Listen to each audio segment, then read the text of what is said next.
আমরা সমাধান করব ক্লাস 7-এর 5.1 অধ্যায়ের 31 নম্বর অঙ্ক।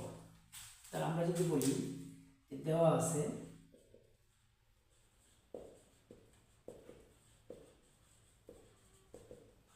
x + 1/x = 5। এখন আমরা করব left hand side. Left hand সাইডে বলতে আছে x² - 1/x² হোল স্কয়ার। তাহলে আমি যদি এইটাকে a ধরি এবং এটুকুকে আমি যদি b ধরি তাহলে বলতে পারি a - b হোল স্কয়ার।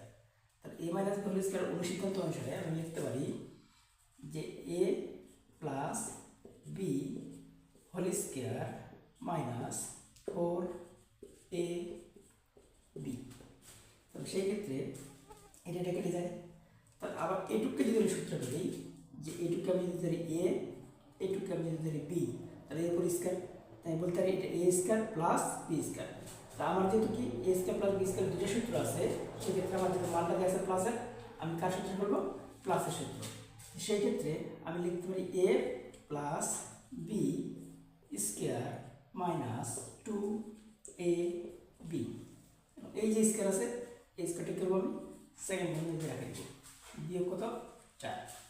তাহলে সেই ক্ষেত্রে আমি যদি এই জায়গায় লিখি তাহলে আমি বলতে পারি ax কার এটার মান দেওয়া আছে কত 5, তাহলে আমি বসাবো 5। এরপর কত স্কয়ার বিয়োগ হচ্ছে 2 দিয়ে এই যে স্কয়ার বিয়োগ হচ্ছে 4। তাহলে আমি সেই ক্ষেত্রে বলতে পারি 5 এর স্কয়ার মানে কত 25 বিয়োগ 2 স্কয়ার বিয়োগ হচ্ছে 4 সমান 25 থেকে 2 গেলে কত থাকবে 23। 23 এর উপর স্কয়ার বিয়োগ 4 সমান 5 to 9 বিয়োগ হচ্ছে 4 সমান 5 to 5 সমান কি রাইট হ্যান্ড সাইড।